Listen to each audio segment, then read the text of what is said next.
Hello everyone, and welcome back to Chosun Yeonghwa Review. I am your humble host, Jesse. Today, we are taking a look at another war film, Wolmi-do, which literally means Wolmi Island. Directed by Gyun Sun-cho and released in 1982, Wolmi Island tells a story about a small detachment of the Korean People's Army 918th Artillery Regiment assigned to defend Wolmi from the United States as part of their invasion of Incheon from September 10th to the 19th of 1950. The film is notable for greatly over-exaggerating the KPA's defense of the island as some heroic last stand that inflicted massive casualties on US troops over the course of days, when in reality, the island was overrun by the US 3rd Battalion 5th Marines, which included my grandfather, just 5.5 hours after landing with only 14 casualties. A casualty doesn't mean a death, by the way, it just can mean wounded as well. Whereas the KPA suffered 200 dead and an additional 136 captured. But with that in mind, let's put on our Ushanka hats and chant for our dear leader as we dive into Wolmi Island.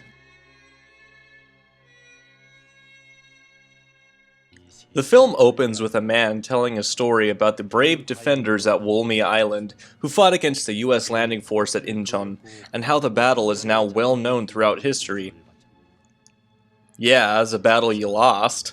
We're then taken to the barracks with the detachment's cook, Jung-wook, as he attempts to wake up his friend Un-baek to tell him something.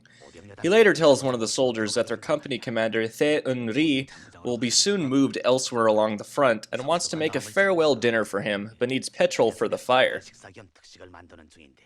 The cook's culinary dreams are cut short by the sound of gunfire, however, and Commander Thae orders troops to investigate. During which they discover 2 wounded miners who warn Commander Thae that the US Navy has, quote, covered the sea with ships, and that 4 of the miners were killed when they were discovered by US reconnaissance. Commander Thae, who is actually wearing the shoulder insignia of a Jung-wi, or First Lieutenant, understanding that this is an invasion force, realizes that the entire fate of the war is in his hands. Should he fail to repulse the invasion, the force along the Pusan perimeter would be trapped in a double envelopment and be completely destroyed. Lieutenant Thae walks out of his bunker as the morning sun begins to rise. He begins to weep under the hopelessness of the situation. He knows that he cannot win, and that all he can do is hold out to the end. As daylight comes and the troops awaken, all are in good spirits and plan to have a hearty meal during Lieutenant Thae's farewell party. Lieutenant Thae interrupts the meeting before it can begin, however, and relays the news of the US fleet just over the horizon. He announces that he will not leave the company and instead rallies his men into fighting positions for the fatherland. The soldiers waste little time in setting up what little defensive positions they have. They quickly set up their 4 Soviet ZIS-3 76mm field guns, which are the only heavy weapons they have. Lieutenant Thae instructs them not to fire until they are close enough to ensure a hit with a single shot, in order to conserve ammunition.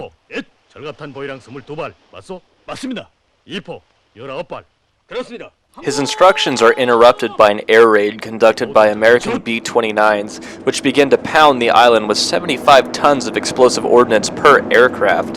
The defending soldiers, in an act of incredible sheer stupidity, attempt to shoot down the B-29s with their Mosin Nagant M44 carbines, wasting what little ammo they have, and in direct defiance of what their superior just told them about conserving ammunition. In one instance, another lieutenant armed with a DP-27 light machine gun attempts to shoot down a Grumman F-6F Hellcat, and rightfully gets bombed to oblivion immediately afterwards for being so stupid.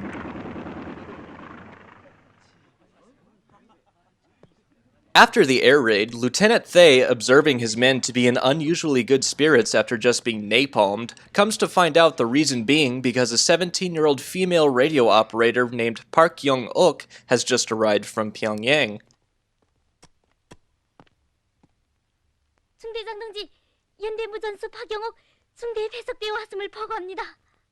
Lieutenant Thae is initially displeased with her, wondering why they would send a child with no experience to the front. Jung-wook replies with a message to Thae that he and his men must hold Wolmi for at least 3 days. Upon receiving his orders, his demeanor quickly turns back to serious and goes away to his quarters. Meanwhile, Jung-wook is given a tour of the island by a PPSH-41 wielding Marine who is clearly smitten with her. He introduces her to Jung-sop, the cook, and the two continue to make small talk. From this angle, we can see that she is wielding a PPS-43. 좋아요, 여보. 그럼 됐구만. 이따 식당을 다시 전개하면 오라고. 특식을 대접하지. 아마 어머니 생각도 다 잊어버릴게. Lieutenant Thae continues to be troubled by the imminent invasion of MacArthur's 50,000 forces, although the actual number was higher at 75,000, as he struggles to find a way to survive for 3 days with just 4 guns.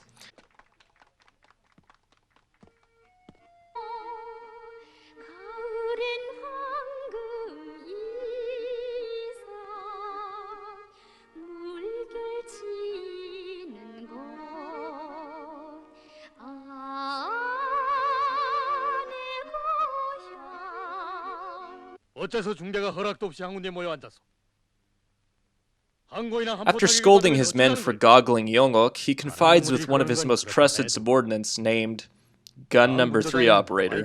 Hooray for character development.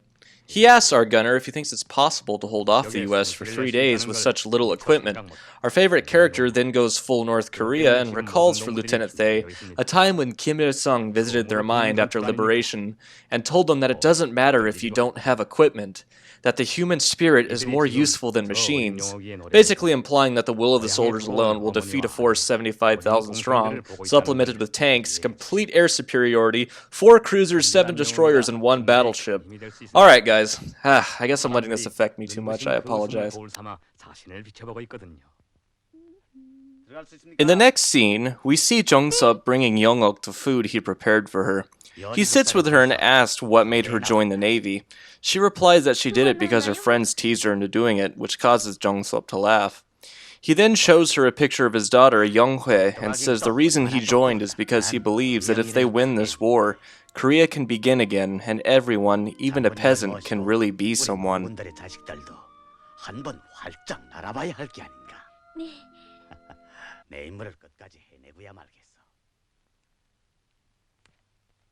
Suddenly, a soldier calls out that there's another air raid incoming. Everybody quickly scrambles to their positions as US aircraft, this time with destroyers, cruisers, and LSTs, steam towards Wolmi Island. The ships and aircraft began bombarding the island, with even more ferocity than the last time.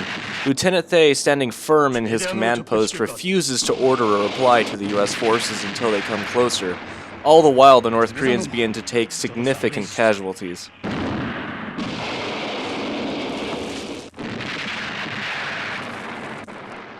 After waiting intensely for what feels like hours, Lieutenant Thae fires his OSP-30 flare gun into the air, signaling the order to attack.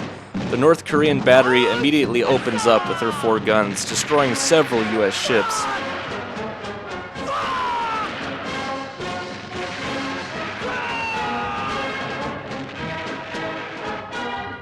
The US continues to reply, however, killing several more North Korean soldiers.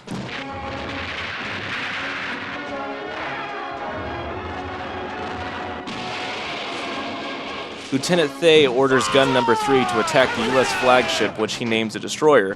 In reality, the flagship of the U.S. Navy's Task Force 7 was the USS Missouri, an Iowa-class battleship which could and did shell Wolmi from over 30 miles away. I also want to point out that in this scene we can see a little movie goof. Lieutenant Thae orders the crew to load an armor-piercing shell, likely a BR-350 SP. When they load the gun, however, we can clearly see that the shell has no projectile, indicating that they're firing blanks.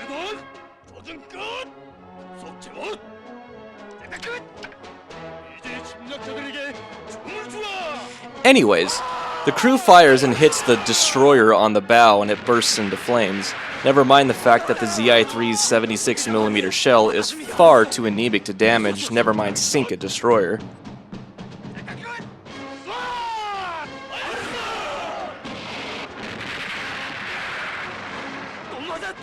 With heavy damage inflicted on both sides, the US fleet retreats from its landing attempt, but not before shelling the beach to cover their retreat, mortally wounding Jung-sop in the process, who dies a short time later in the company of Jung-wook.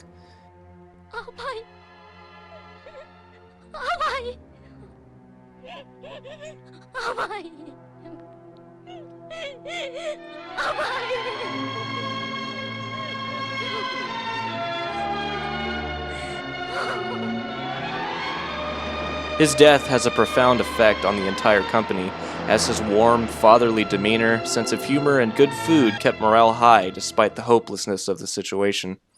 Jung-wook reports that despite sinking or destroying several U.S. ships, 2 of their 4 guns were destroyed and several of their men have been killed. She sends a desperate plea for reinforcements and ammunition. As nightfall arrives, she joins the rest of the company in a 21-gun salute to honor their fallen comrades.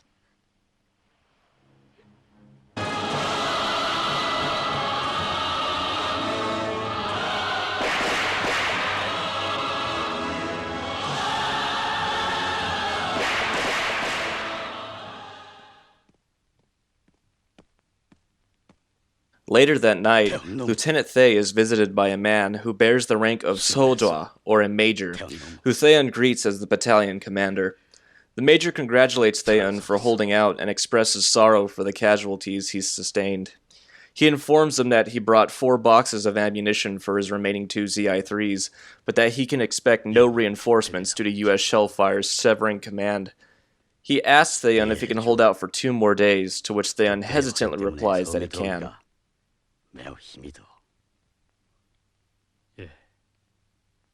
Thae Un relays the situation back to his men that they have 2 days left to go, and that tomorrow will likely be a lot harder. In an attempt to lift spirits, he orders Jong-sun and Jung-wook to play music for everyone. She sings a song about the homeland, which reminds everyone of what they have back home, what they're fighting for.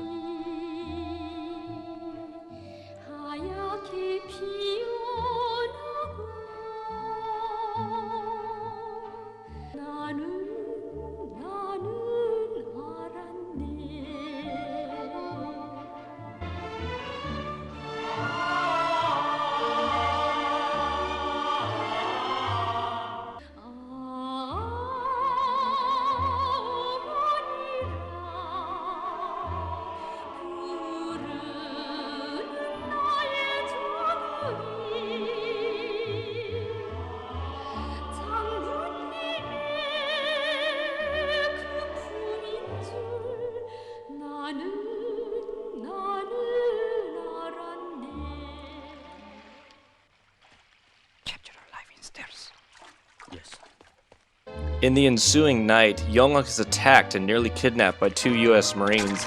She manages to escape their grasp and completely mag-dumps one soldier with her PPS-43, while the other one is captured and taken to Lieutenant Thae for interrogation. It's in this scene we actually get to see North Koreans speaking English. Your position and name. Major James Crowley, Reconnaissance Officer, 1st Division Headquarters of U.S. Marine Corps. The North Korean asks for his position and name, to which the American replies in a heavy Korean accent that his name is Major James. To be honest, I can barely understand his English. Kind of ruins the feel of the movie when the Korean guy speaks better English than the guy that's supposed to be American. But today, our huge force failed landing.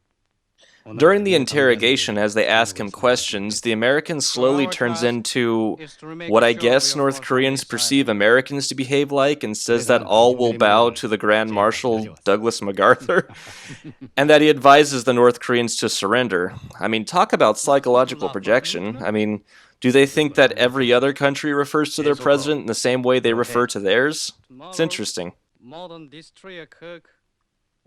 내일 함대의 선두에는 최신의 구축함 코코가 소개돼 있어.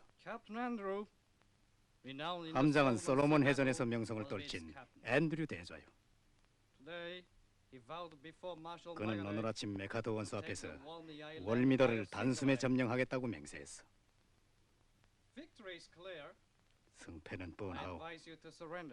Lieutenant Thae asks him why he came to Korea, to which James replies to stop North Korean aggression, to which the interrogator replies that the Americans are the aggressors.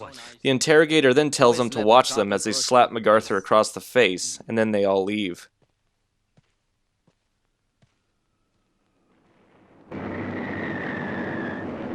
We're taken to the next day, September 14th, as MacArthur begins his full-scale invasion of Incheon, bombarding the seawall as well as Wolmi Island. Lieutenant Thae orders Jung-wook to leave the island, as there's no more use for her since her radio is broken. Jung-wook vehemently protests his decision, but reluctantly leaves, causing Jong-sun to race to catch up to her, with the peacefully quiet beach that somehow isn't being shelled despite an invasion going on. Instead of a romantic, tender farewell to the woman he very well may never see again, he instead yells at her for asking why Lieutenant Thae hates her and walks away. Okay. They bring James to identify the capital ship that's guiding the invasion. When the order to fire is given, gun number 4 doesn't reply, causing them to assume that it's been destroyed. One of the soldiers comes to tell them that the capital ship has been circling the island and falls to the ground. Lieutenant Thae rushes to his aid before he's stopped by Jung-wook, who came back to help them.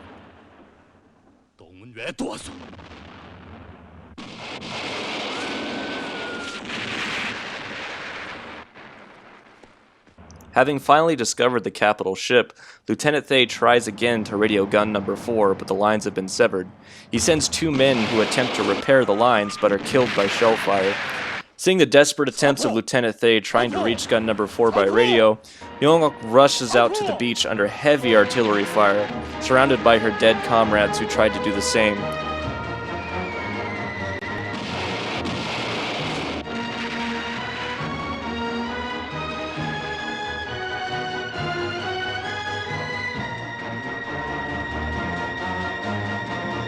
With the line restored, Lieutenant Thae orders gun number 4 to take their guns to the rear of the island and destroy the destroyer. The team succeeds in positioning their gun just in time, firing 2 BR-350 SP rounds, one striking a radar tower, the second striking one of the 5-inch gun emplacements, setting the ship ablaze as seamen go overboard.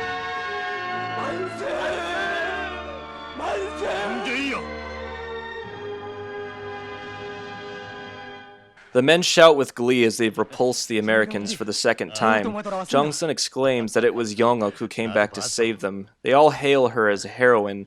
When one soldier asks where she is, Lieutenant Thae replies that he hadn't seen her since she went to repair the line. The soldiers begin a frantic search for her.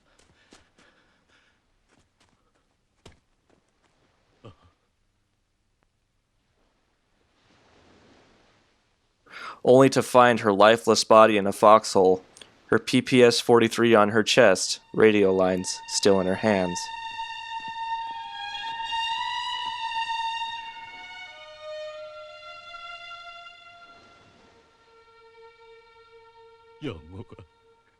Lieutenant Thae, despite giving her a hard time in the past, is visibly shaken by the sight of her body. Having traded her life to buy Thae and his men some time, she became the embodiment of everything Lieutenant Thae stood for: honor, duty, sacrifice. The rest of the men cry from afar as Lieutenant Thae, unable to contain his usual stern demeanor, weeps for her demise.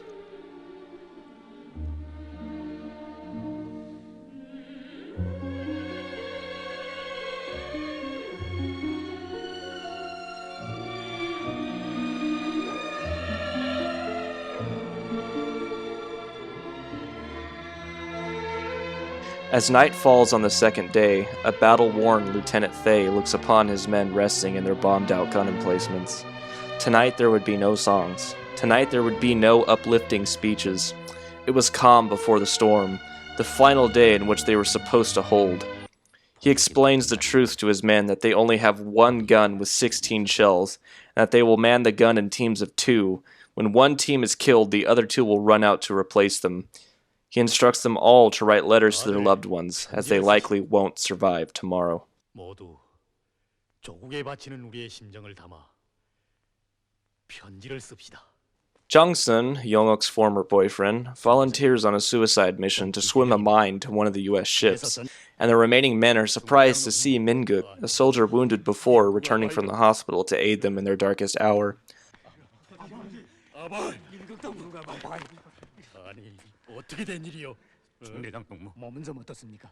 Before setting out on his suicide mission, Jung-sun wishes them farewell and to wish Kim Il-sung good health, and swims into the ocean with 2 other volunteers.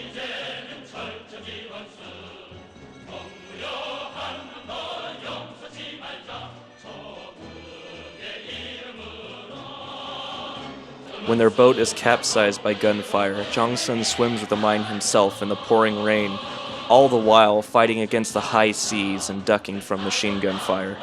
He succeeds in reaching the ship, and the mine detonates, blowing the ship to pieces at the cost of his own life.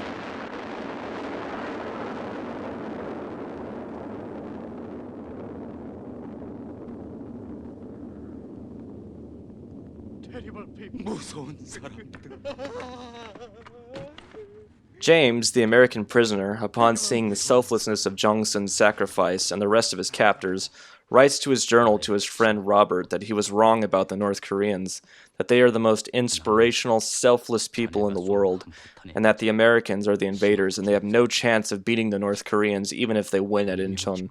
He then inexplicably dies despite being perfectly fine just moments prior.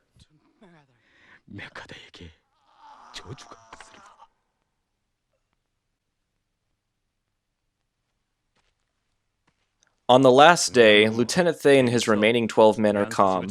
Knowing that it's their last day alive, they laugh and joke and say that it's been a good life and that they have no regrets. They give Jung-sik their letters written prior and he heads out. Lieutenant Thae leads a heroic last stand with his men at their final gun emplacement, shooting until they have no shells left. With everyone dead, including Jung-sik before he could deliver their mail, he quickly grabs 4 RPG-43 anti-tank grenades and charges for the fatherland as US tanks and Marines land on Wolmi Island. The film ends with a panoramic view of the sun setting over the Korean coastline and an epilogue written by Kim Il-sung dedicated to the defenders of Wolmi Island. 인민군대의 전략적 후퇴를 보장하기 위하여 마지막 한 사람이 남을 때까지 결사적으로 싸워 3일 동안이나 적들의 상륙을 막아냈습니다. 우리는 월미도 용사들의 영적 위훈을 잊을 수 없습니다.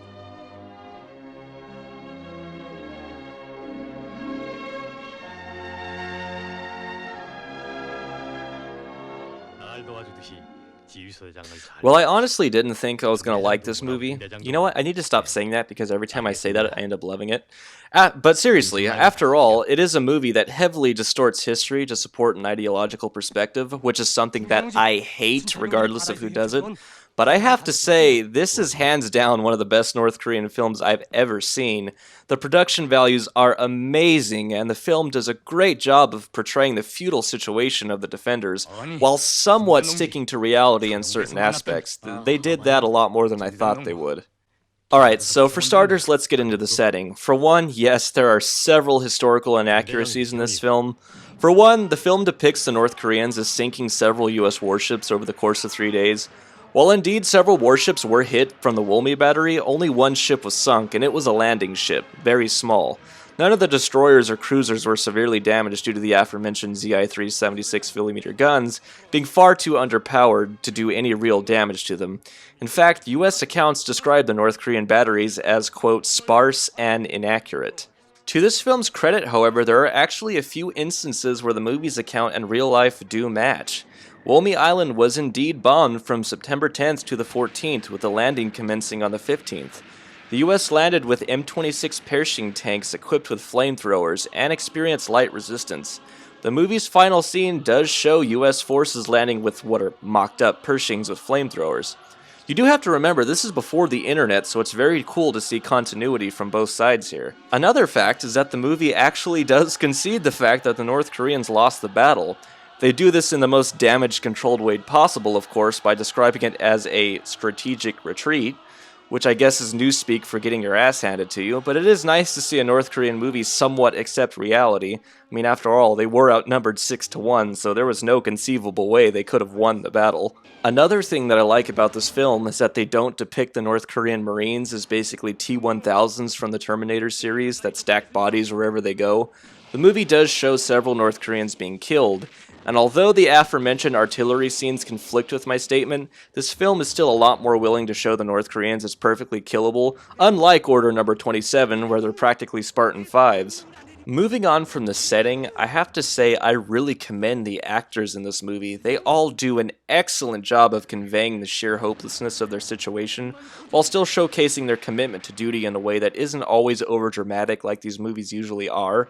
Yes, there is a lot of "I'm doing this for Kim Il-sung, manse, manse" and whatnot, or the ridiculous scenes featuring the captured US soldier converting to Juche before dying, but I think that's overshadowed by the more personal elements in this film, such as Jung-sop showing Jung-wook a picture of his daughter and talking about fighting for a better future where she can be someone, or during the scene where Jung-sun and Jung-wook are singing and people recall memories of their lovers or their life back home.